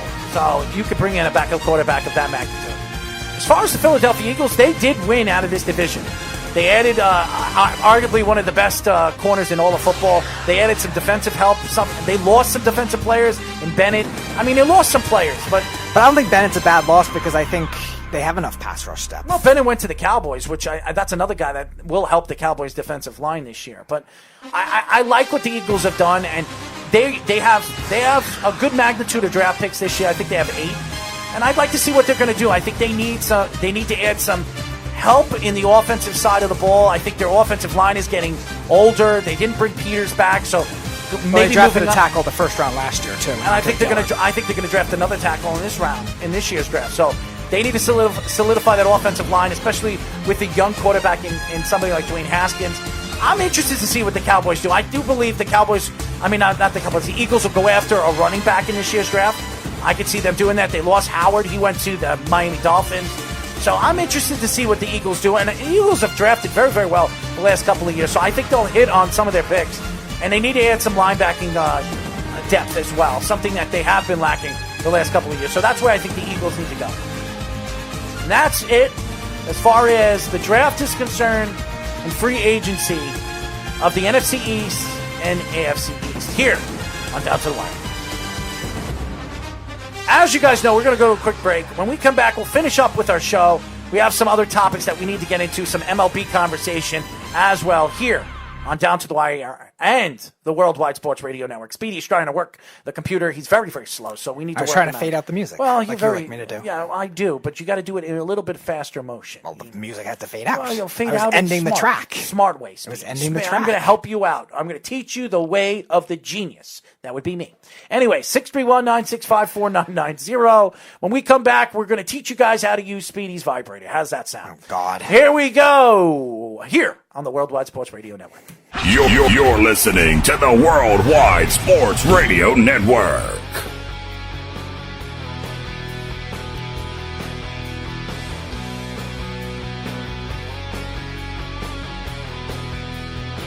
What track is this? Learn to Fly by the Foo Fighters. You know the words to the song? I know the melody. Go ahead, give me the melody. I've been looking for the time to save me. Looking for the chance to run. All right, you're terrible. 631. No, I'm not Dave Grohl. I'm sorry. Well, he's not that good either. 631. Yes, No, he's really? not. He's a terrible. You don't like Foo Fighters? I don't like his voice. Really? I'm not a big fan of his voice. No. Oh, really? Kurt That's Cobain. interesting. He was the No, drummer. I'm not saying he's better than Kurt Cobain. Well, he thinks he is, but you know. Well, of course he's going to, but 631-965-4990 and 631-971-8070 is the numbers to call here on Down to the Wire here at the Worldwide Sports Radio Network. I'm your host, Errol Marks. My co-host, Speedy Vibrating Petey. oh God, Are really? are you getting ready to put out your sales all over your network? And You and will all never know when it happens. Well, or why not? if it happens. What happens if I want one? What happens if I want an autograph? Because you are supposed to. I'm not giving you an autograph. Yes, you are. The simple basis of it was I was going to, if I had them in my possession, sell them. Well, you do have them in your online. possession. I don't have them in my possession. Yes, you do. We have a whole box full of them. We had a bunch of fans that sent us a What a couple. waste of money. What do you mean a waste of money? How do you know? I'm sorry to any fans who had to sacrifice for this. What do you mean sacrifice? They want you to make some money. You were going to go out and sell it like a real salesman. So how are you That going wouldn't involve them buying it. But how are you going to sell this? I want to know how you're going to sell a vibrator on national TV. I'm not sitting. I didn't say it's on national TV. Why? If you have your face, you're a superstar I person. said right now. online. But you're a superstar person. People know who you are now. So I don't want to be known for that. I mean, you're already known. So having your face on a vibrator. I wouldn't want to be known for that. But I want you to be known for that. Yes, I'm sure you do. I do. Absolutely do. Anyways. I do want to finish up, and we do have debate hour, and we have about 10 to 12 minutes left of the show, so I want to get through that. Before we do that, Speedy, what are the other two subjects we quickly need to get through? All right, so there was a rumor that came out with the New York Post that the Knicks could be considering trading Frank Ntilikina. Not going to happen. Because Leon Rose was a former agent Who's of now Ntilikina the who was president of the fired, New York and obviously Knicks. now he's GM and president of the New York Knicks. Well, he's And not he's not the GM. Oh, he's not? No. Okay. All right. I thought he was GM and president Perry, of basketball. Perry basketball is the GM operations. still. Okay. Scott So he's Perry president of basketball operations now. I do believe Scott So Perry will be fired at the end of the year. The new agent, a French agent that Ntilikina hired, I think last year, wants him to leave the Knicks now, wants him to force himself out of the Knicks, and wants the Knicks to trade him because Leon Rose is there. So How wonderful. Isn't that a great story? Not. Ntilikina's going nowhere. I don't think it has anything to do with who the GM, the president, or the owner of the team is. If Ntilikina is wanted there, the Knicks will keep him there. If the Knicks don't want him there, they're going to move him. It's pretty simple. It has nothing to do with any of the other stuff. So, next story. So the other one I wanted to get to was with baseball. So MLB, they finished theirs with Chris Sale and Noah Syndergaard, but Major League Baseball is now currently banning all Tommy John surgeries now until this coronavirus pandemic, whatever it is, ends. Epidemic. Okay. So they're currently banning any Tommy John surgery. So any pitchers that need it, or not even pitchers, even position players need it now too sometimes. How about you? Do you have a third arm? Do you need Tommy John surgery? I do not have a third arm. Yes, you do. Where? You don't have a third leg. You have a third arm. So I have 3 arms and 1 leg. Well, you have 2 legs. You have 2 legs, but So I you don't have have 3 a third arms leg. and 2 legs. Yeah, some people have 3 legs, but you don't have one. So unfortunately, you have 3 arms. Oh God, that's weird. Look ahead. But again, I'm just curious, how you think that will affect players? Do you think players will take it later on? Do you think players will avoid not taking it? Are there going to be other methods for surgeries? I mean, this is definitely an interesting dilemma for some players that might think they need it. Well, you have guys like Noah Syndergaard and Luis Severino, who just had his Tommy Johns before all this stuff happened. So Luis Severino will be set up for next year to be back sometime in the middle of the year. Now Noah Syndergaard might not be back next year as well. So maybe this starts to you start looking at the Mets and maybe moving Noah Syndergaard now, where his price is obviously lower because of the Tommy John surgery, but also it's easily lower. trying to get as much as you can out of the trade. And right now, having him for under 2 years and having a workable contract where a team can actually extend him because of the Tommy John surgery, I would do that. I would trade him. You're not going to get back as much, but you're not going to get anything back anyways if you don't move him now. Mm-hmm. So I would absolutely move Noah Syndergaard sometime this year if it's not in the. Whenever there's a trade deadline, if there's a trade deadline, I would move Noah Syndergaard and get as much as you can back for him. But the Tommy John surgery is going to affect some of these players coming back the next year, or might have to witness and miss almost 2 seasons because of it. So, now, do you think more players would still just wait on the Tommy John surgery and do it in like August or something like that if they know they need it, or they would try to find other methods to heal? I think Noah Syndergaard will. Syndergaard already had it. I'm just saying players that might get it. Oh, Noah Syndergaard already had it. He just had it on, I think, Friday or something. Really, like that. they let him have it after all the stuff that you're talking about. All the politicians saying that they don't want any surgeries unless it's a mandatory surgery, and that is not a mandatory surgery. You could deal with the pain for 3 or 4 months and then get it done. So you're not. No, Noah baseball. Syndergaard just had it, and I think Chris Sale just had it on Sunday or something like that. Crazy, so. and now they're saying I think no more surgeries. I think they're just saying no more after that. So. Would players that, again, maybe they pick it up in their workouts or whatever, would they end up needing it? Would they wait on it, or would they try to do something else? Is a big question. That could lead to more injuries. That's a good question. Anyways, as you guys know, we do this every Monday and Tuesday. Speedy, we got 3 questions. Here we go. This is the Debate Hour. And now in this corner, your host, Errol Marks. And in this corner, who gives a All right, Speedy, hit me. Round 1. Which running back will be more productive and have a standout season on their new team? Both, oddly enough, from the same draft and both moving to new teams. 2 of the top running backs in the last 3 years. Mm-hmm. Melvin Gordon or Todd Gurley? Go ahead, Speedy. So I am going to take Melvin Gordon in this one. I think, not that the Broncos are a better team than the Falcons necessarily, but I think right now Gurley's injury history concerns me a lot more, and I also think Gordon will get more opportunity as a result with the Broncos. Atlanta's a high-potent passing offense team with Julio Jones, Calvin Ridley, Matt Ryan, a lot of weapons on that team. So it might be Calvin Ridley that completely fell off last year in the second half. Yeah, him. No, he fell off in the first half. He got better in the second half. I think he fell off at the end of the second half. He struggled in the beginning of the season. Yeah, but at the end of the season, the last 3 games, he struggled too. All right, but again, you're right. He wasn't the same player he was his first year. In the middle of the season, he was dominant. But I know that. But I'm saying he still is a good receiver, though. And obviously Julio Jones is maybe the best in the league. So I would say he is. Yeah. You would say you have a very potent passing offense as a whole, where it might take a while for him to get worked into the offense. And Atlanta's got an extra second-round pick. They got extra third-round picks where they could draft another running back too. And there's a lot of good running backs in this draft. Now, I also think for Gurley, his injury is a lot more serious, where you saw the Rams last year. They had to keep him out a lot of games. They had to really limit his carries. I don't think you're going to have that issue with Gordon. Gordon's had some injury issues, but his have been really mild for the most part. Really, at the most, maybe 3-4 week injuries that they've had to keep him out. So I just think he'll get more opportunity as a whole. The Broncos' offensive line, it's not great, but it's definitely serviceable. They lost a lot of pieces this year. Did they, though? I don't think they lost any tackles. They lost McGovern. Garrett Bowles had a bad year. They lost McGovern. They lost McGovern, but they got Graham Glasgow, who's a nice player. And they're still McGovern's is a better player. I don't think it's drastic either way, but it's a solid replacement. Now, I just think, again, Gordon's going to get more opportunity, also in the receiving game as well, because Philip Lindsay, I thought, who would get more receiving game last year, he didn't really get it. It was more Royce Freeman who was getting it, but I don't think Royce Freeman's going to steal it from somebody as good as Melvin Gordon. So I think you're going to get more opportunity like that. And again, because Lindsay's there, he's not going to be a featured back like he was with the Chargers, but I still think he'll get more carries as a whole than Gurley, and I think he'll get more opportunities. And I think with the Broncos' defense being better than Atlanta's right now, they're going to be in more lower-scoring games where they're going to want him to control the clock, and we'll see what Drew Lock becomes. They're going to try to ease him in. I just think Atlanta's going to be in a lot of shootouts this year where they're not going to run the ball as much, and they're going to keep Gurley, just limited him so that they can have him for a longer season. Yeah, you like to drag things too long. I was just finishing. Yeah, well, you finished too long. I told you we have a certain amount of time, and you drag things out 5-6 minutes talking about the same... 5 minutes. That was probably 3 minutes. No, that's a long time. And my thing is pretty quick. I'm going to take Gurley because Gurley's on a team right now. Dan Quinn, who believes in the running game. He comes from the Seattle Seahawks, who like to run the ball with Marshawn Lynch. I think Gurley's a power back, something they haven't had the last couple of years.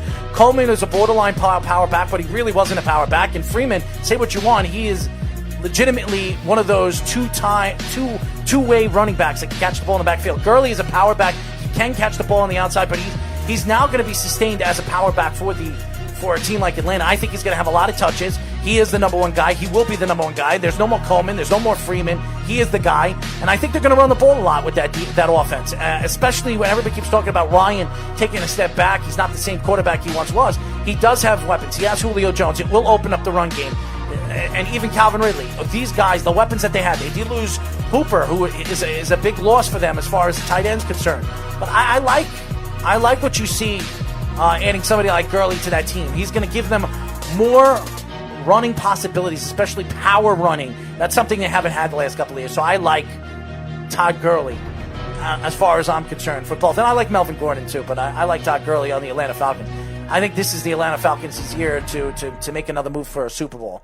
So if they could stay healthy. If they can draft well, I could see it. But again, they need to replenish. They got to stay healthy. They need to stay healthy, and they need to replenish They need to replenish a lot of what they lost too, because they purged a lot. All right, Round two. Which NBA player this season had the better comeback season? Chris Paul or Kristaps Porzingis? So this is interesting because I think, again, the numbers are similar and the opportunity is similar, but I am going to take Chris Paul just because I think that the Thunder as a team is really... By the way, I let Speedy he gets to pick the one and I have to argue the other guy, so... Yeah, I think there was one time I let you pick first because I was torn, but yeah, that was it. But I'm going to take Chris Paul just because I think the team, the Thunder, of what they were supposed to be, they weren't supposed to be anything this year. And Chris Paul really has rejuvenated not only their season, they were a 5 seed in the West before, obviously, this hiatus that they're on. And nobody was expecting to be a playoff team. He's put up good numbers, more pure point guard numbers, 17.7 points a game, 6.8 assists a game. Again, on around a team that's not very talented. Those would be 9-10 assist numbers on a better team. Whereas Porzingis, he has more points, 19.2 points a game, and obviously rebounds. He's a bigger guy. So his numbers in certain areas are better, but I think Paul's impact on that team has been a lot better. And he's doing well in the areas he needs to do well. A 90% free throw shooter, 6.8 assists per game, and he can shoot both 3 and 2, which is important for him to do. Porzingis, again, he started off very slow in the beginning of the year. He's come along more recently. Now, Dallas isn't a great team either, but again, he's also helped out by Luka Doncic, who was in the MVP race for all year. So He has that to help. Well, Chris Paul is, who is his next best player? Steven Adams. So I'll take Paul in this one. I'm going to take Kristaps Porzingis. I think Chris Paul has been sensational this year as a point guard in a point guard position, which I think is the most important position in basketball, with the Oklahoma City Thunder, who really lost a great point guard in Russell Westbrook this offseason, going to Houston Rockets. Adding Chris Paul, a lot of people thought Chris Paul was not the same player he once was, but he's a great defensive player, great two-way player, one of the most underrated two-way players we've seen the NBA ever have, and he's been sensational this year. But Kristaps Porzingis has been also sensational, offensively, defensively, I think he averages close to 2 blocks a game. I mean, I like what Porzingis has brought to the team. He doesn't bring a hard-nosed big man to the Dallas Mavericks, but he gives you that second-tier guy, that number 2 guy that can give you the points and give you the opportunity to be a successful team in the NBA. So, especially in the Western Conference. Now, they're not a good team, but they're missing that one guy or 2 guys that's going to help them off the bench, that's going to give them enough to get them over the hump. But having Luka Doncic and Kristaps Porzingis is not a bad 2 guys to build your team around. So I do believe Kristaps Porzingis has had just as good a year as Chris Paul. I like what Chris Paul has done this year as a leader. And right now, if the season were to end, you're talking about Chris Paul taking a team that, to me, was not a playoff team as a 6th or 5th seed to a Dallas Stars team that was a borderline playoff team with Luka Doncic and Kristaps Porzingis as a 7th seed. So it has been incredible what Chris Paul has done, but also Kristaps Porzingis. All right, final round. Which NBA player can you somewhat compare in today's game to Michael Jordan? Obviously not compare directly. I'd like to hear this from you. That is not LeBron James. All right, so don't use Kawhi Leonard. I am not using Kawhi Leonard. I am using Damian Lillard for this one. I'm going to take Damian Lillard for a couple of reasons. One of which I think his leadership is excellent and has been with the Blazers throughout his career. I think Michael Jordan, when you talk about his leadership with the Bulls, that really makes a difference. I think Damian Lillard has that instincts, those leadership skills, and that killer instincts with the big shots, smart basketball plays. Obviously nowhere near the defender of what Michael Jordan was, and nor the overall player. But, I mean, if you were to compare somebody in terms of just a well-rounded game, he could do pretty much everything and just has that great leadership, great postseason player. Again, he hasn't had the talent around him, and he's had a hard Western Conference to deal with. So they haven't made the NBA Finals, but they made the Western Conference Finals last year. They made the playoffs, and deeper in the playoffs with teams that weren't very good previously. Really just him and McCollum for a while, and maybe, again, Aldridge when he was there, but they didn't have a lot of depth, and he was still an MVP candidate a lot of the time, one of the best point guards in the league, and I think one of the best leaders in the league.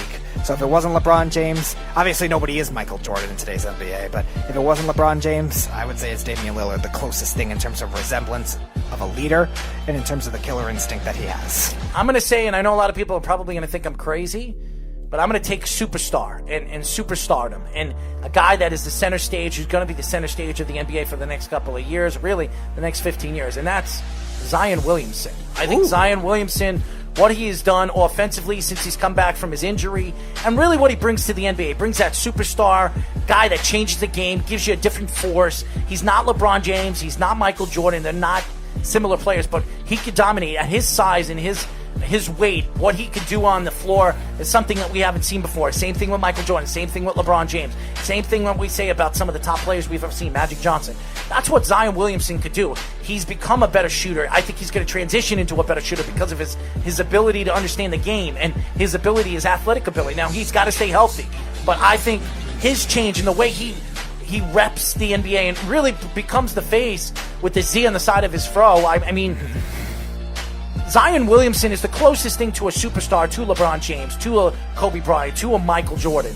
That's what they need. That's what the NBA needs. They need superstar players. As good as the Greek Freak is, he's not a superstar player you can build your organization around. You need that guy that's going to open his mouth. You need that guy that's going to do the things that you haven't seen a man or a woman do in any professional sport. I think that's what you want to see, and Zion Williamson delivers that. So as far as superstar is concerned and what he can do on the field and off the field, Zion Williamson would be the guy, the closest thing to me as far as producing another Michael Jordan style of game. I guess the iconic player of the game, too, which he could definitely be with him getting popularity already in high school. So there you go. And that, my friends and friends, is the end of our show.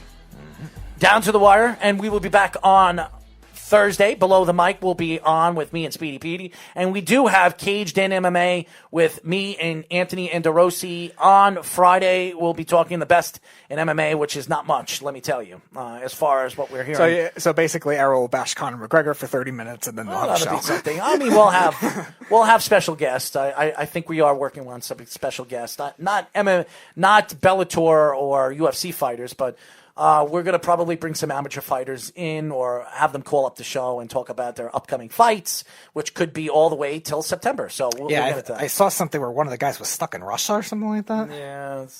With this coronavirus, they don't want any traveling, from country to country. So it's going to be a very interesting situation for a lot of people, a lot of Americans that are going to try to come back here to the United States. So. That's it for our show. We'll be back on Thursday. Until then, this is Errol Marks and Speedy Petey saying good night, and we'll talk to you then. Vibrate away! Speedy? No. Yes. Good night. You're listening to the Worldwide Sports Radio Network.